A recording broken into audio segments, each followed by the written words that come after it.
Selamat pagi.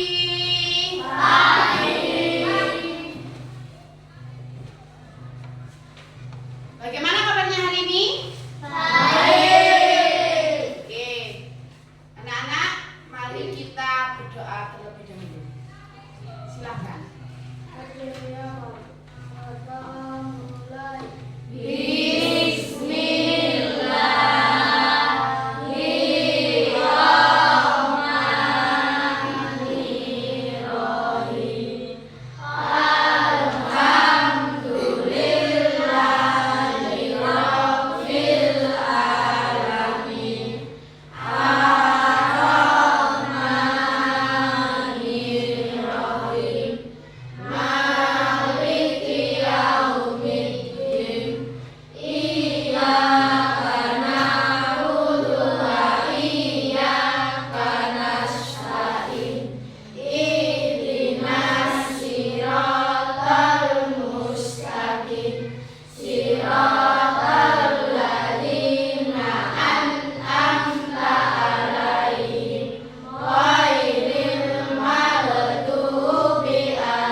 Waalaikumsalam warahmatullahi wabarakatuh. Anak-anak, gimana? Siapa yang nggak masuk hari ini? Masuk semua ya. Oke, tepuk tangan untuk kelas 6 hebat. Baik. Di sini hari ini kita akan belajar tentang hal baru yang mungkin kalian juga belum pernah mempelajarinya ya. Penasaran? Oke, sebentar ya. Apakah itu?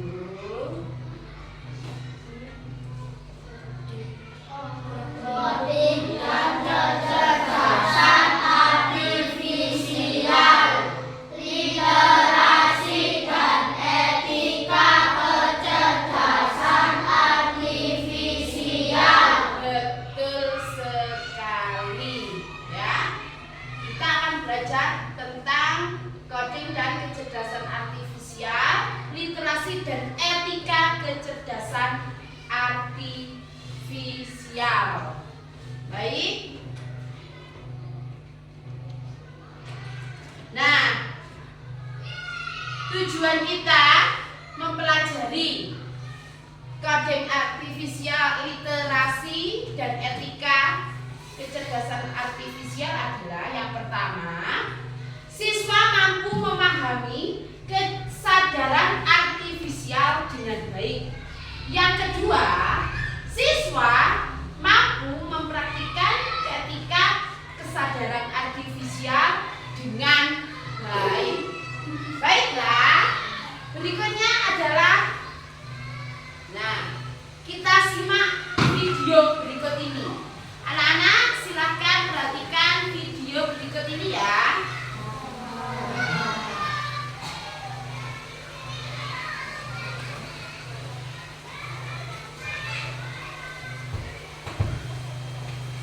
Bluetooth mode. Nah,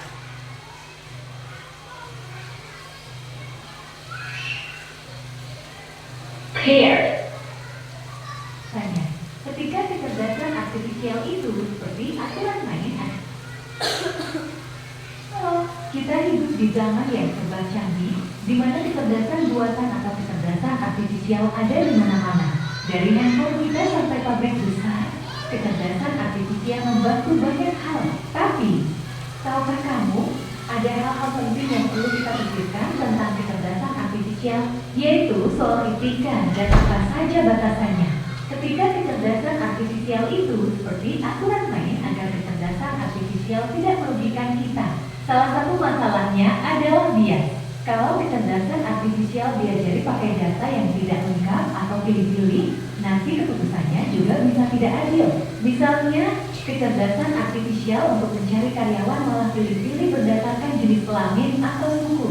Lalu, ada soal rahasia data pribadi. Kecerdasan artifisial butuh banyak data kita, tapi apakah data kita aman? Siapa yang salah kalau data kita bocor? Kita juga perlu keterbukaan.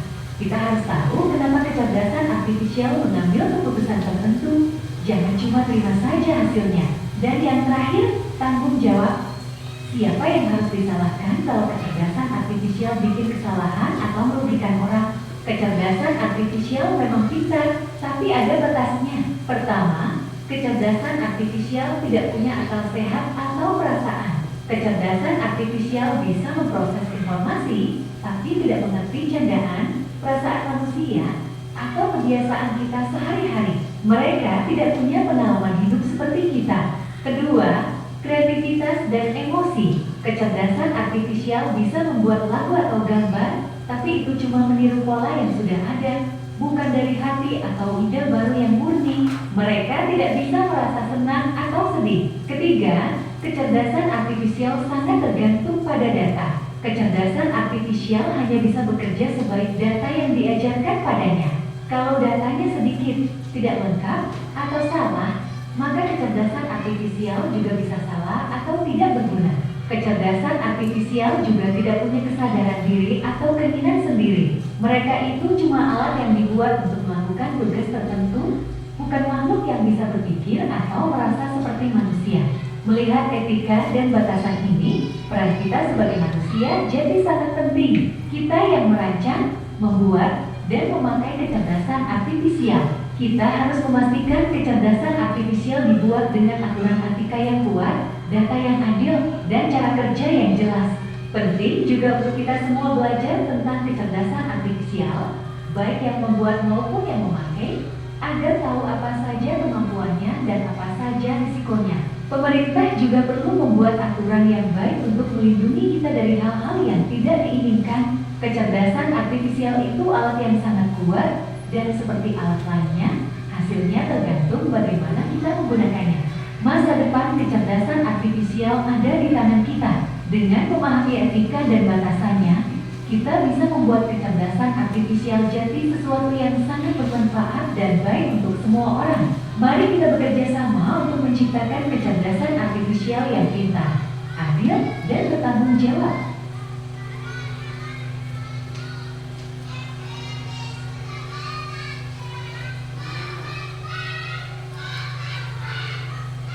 Baik.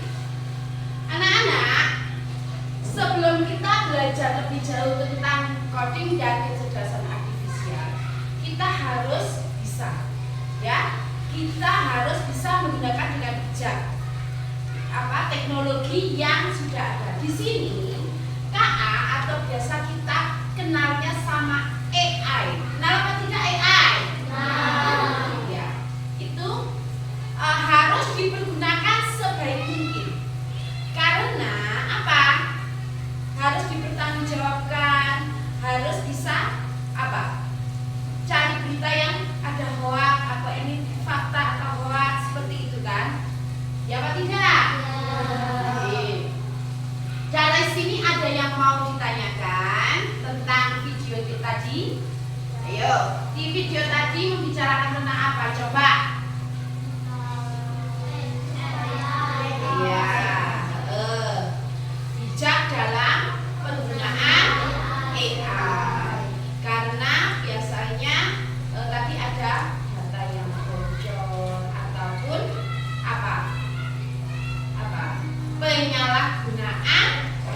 penggunaan KA atau AI.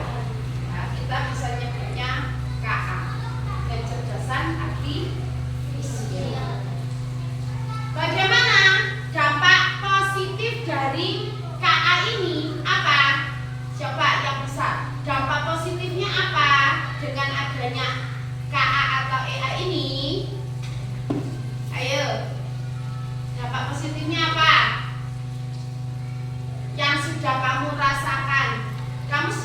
langsung sekarang sudah sering menggunakan teknologi ini. Ya apa tidak?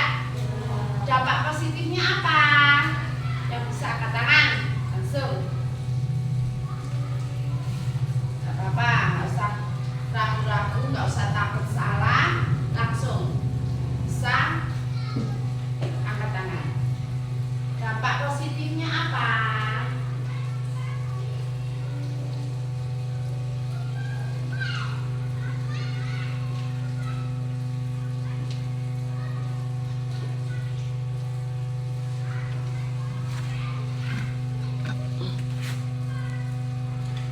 Meneng kabeh, keturun rek. Dampak positifnya apa? Saya bisa apa? Menggunakan cat apa ngarani? Duh. Ayo silakan. Apa dampak positif dari adanya KA atau kecerdasan artifisial ini? Ya, apa? Bisa mencari berita hoax. Bisa. Ya, kamu bisa tahu. Oh, ini beritanya asli apa? Palsu. Kemudian ada lagi? Ya. Oh, ya, bisa belajar dengan cepat. Gak harus nunggu ya. Kamu cari. Kamu gak tahu tentang ini, kamu nyari. Ya, nyari di internet. Pasti ada. Ya. Baik anak-anak,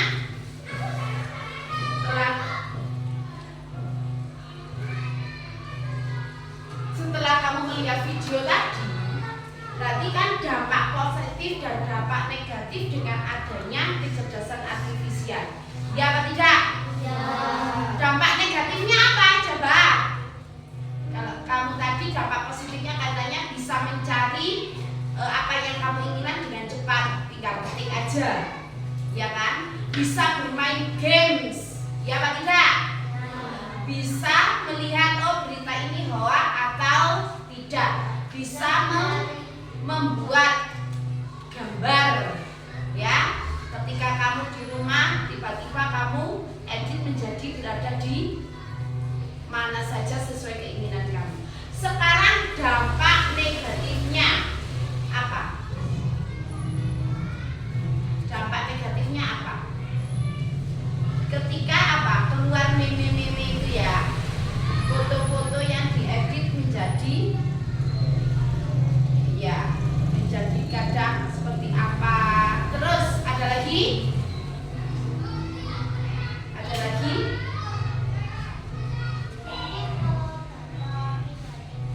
Ya, betul. Kadang apa? Adanya kebocoran data. Kayak yang biasa dikenal dengan apa itu? Dikenal dengan apa? Pembajakan.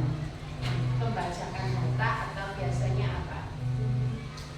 Hacker. Ya? Ya, hacker. Baik, dari kegiatan melihat video tadi, Bu Elis punya LKPD. Kelompok ya mengerjakannya ya. Ini kelompok 1, 2, dan 3.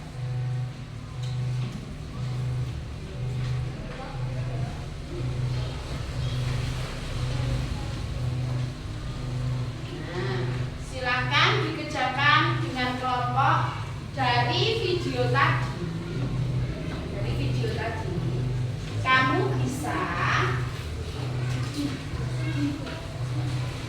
menjawab beberapa pertanyaan yang ada di LKPD secara berkelompok. Silakan dikerjakan.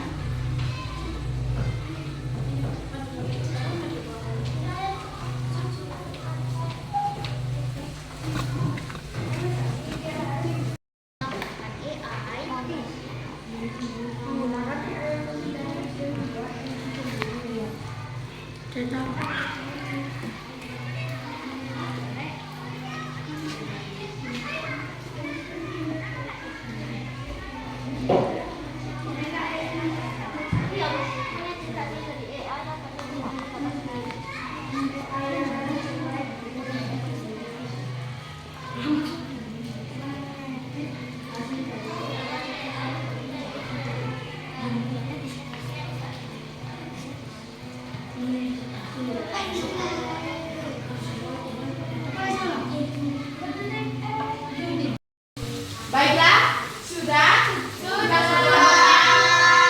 Oke, kelompok mana dulu yang mau mempresentasikan hasil dari LKPD yang sudah dikerjakan bersama tadi? Oke, silakan maju semuanya.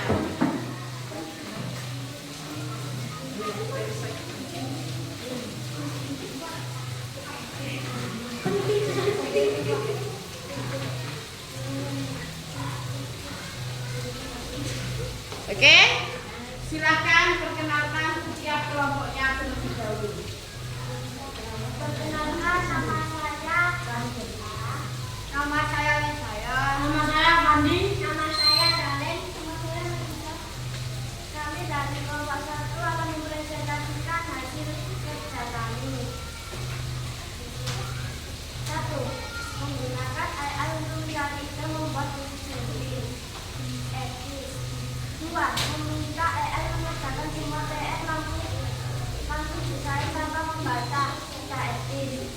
3. Mengedit hasil dari AI agar sesuai dengan pendapat sendiri. Tidak etis. 4. Menggunakan AI untuk membuat berita palsu. Tidak etis.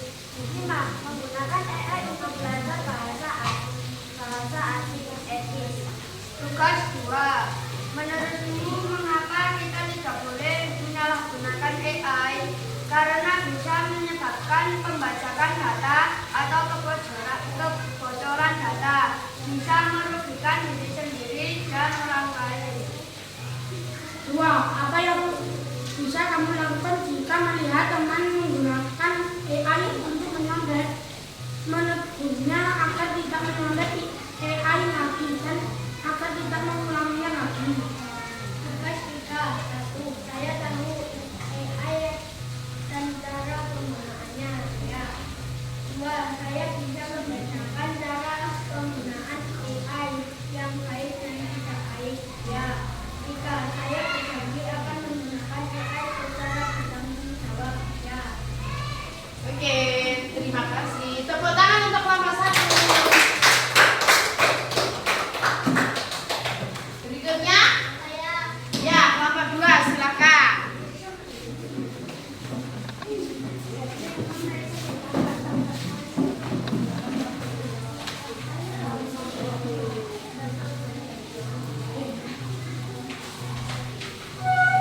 Assalamualaikum warahmatullahi wabarakatuh. Waalaikumsalam warahmatullahi wabarakatuh. Kami dari kelompok 2 akan mempresentasikan hasil kerja kelompok kami. Tugas 1. Etika menggunakan kecerdasan artifisial. Tugas 1. 1. Menggunakan AI untuk mencari ide membuat puisi sendiri. Etis. 2. Meminta AI mengerjakan semua PR langsung disalin tanpa membaca. Tidak etis. 3. Mengedit hasil dari AI agar sesuai dengan pendapat sendiri. Tidak etis. 4. Menggunakan AI untuk membuat berita palsu. Tidak etis. 5. Menggunakan AI untuk belajar bahasa asing. Etis. Tugas 2. Mengapa kita tidak melihat pada gerakan AI itu karena bisa merugikan diri sendiri dan orang lain dan bisa mendapat dampak besar. 2. Apa yang bisa kamu lakukan jika melihat teman menggunakan AI untuk mencontek? Menegurnya dengan baik dan menasehati teman karena AI tidak selalu benar. Tugas 3. 1. Saya tahu AI dan cara penggunaannya. Iya. 2. Saya bisa membedakan cara penggunaan AI yang baik dan tidak baik. Iya. 3. Saya berjanji akan menggunakan AI secara bertanggung jawab. Iya. Sekian presentasi dari kami. Sebelum kami tutup presentasi, apakah ada yang ditanyakan? Ada yang mau tanya? Sekian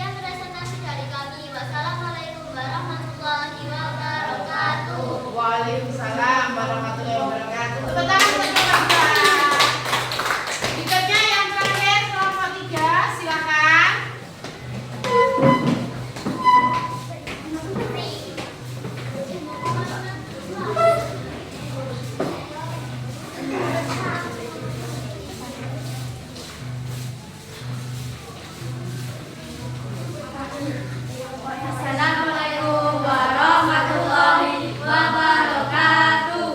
Waalaikumsalam warahmatullahi wabarakatuh. Kami dari kelompok kita ingin mempresentasikan hasil kerja kelompok kami. Perkenalkan nama saya Jessica. Nama saya Rika. Tugas 1. Menggunakan AI untuk mencari ide membuat film sendiri etis.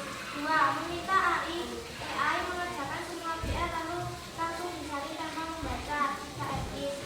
3. Menganalisis hasil dari AI akan sesuai dengan pendapat sendiri. Tidak etis. 4. Menggunakan AI untuk membuat berita palsu. Tidak etis.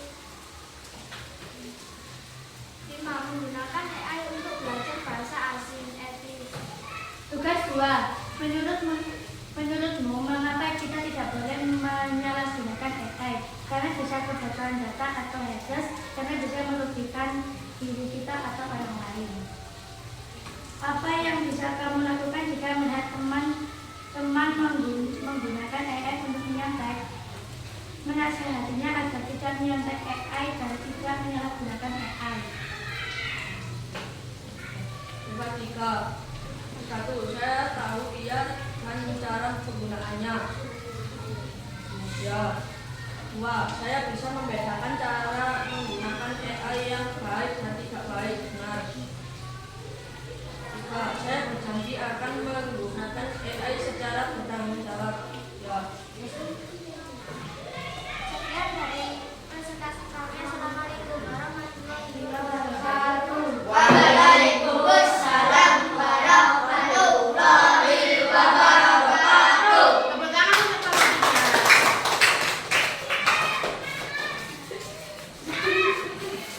3. Baiklah anak-anak, dari ketiga kelompok tadi sudah sangat bagus sekali ya. Etika menggunakan AI atau kecerdasan artifisial itu ya bisa digunakan secara positif dan juga ada dampak negatifnya. Ketika kamu menggunakan AI, kamu harus apa? Harus menggunakannya secara positif ataupun bijak. Tadi mengapa kalian tidak bisa boleh menyalahgunakan AI? Karena bisa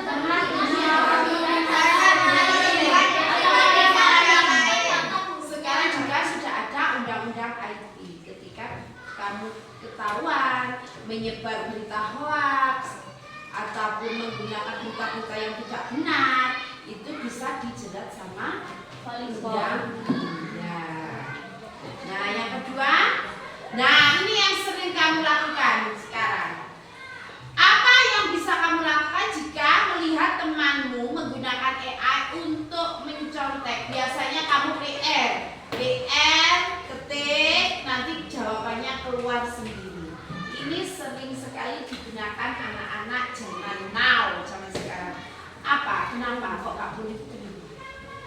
Kita bisa nyari referensi di internet, tapi ada tapinya, ya. Harus ada tapinya. Tapi apa? Selesaikan tugas itu apa? Dengan cara kalian sendiri-sendiri. Contoh biasanya yang sulit itu kalian apa? Pelajaran apa? Matematika. Kamu bisa cari referensi. Oh, kita cari rumus apa? Rumus luas dari balok. Oh, luasnya ini kali ini. Nah, ketika ada PR, coba boleh mencari referensi di internet, tapi kalian tidak boleh mencontek pelek jawaban di internet. Itu namanya curang. Ya, baik. Dari sini siapa yang belum tahu cara penggunaan AI? Belum tahu cara penggunaan internet siapa? Sudah semua? Sudah semua. Oke, sekarang semuanya berdiri. Kita breaking dulu ya. Si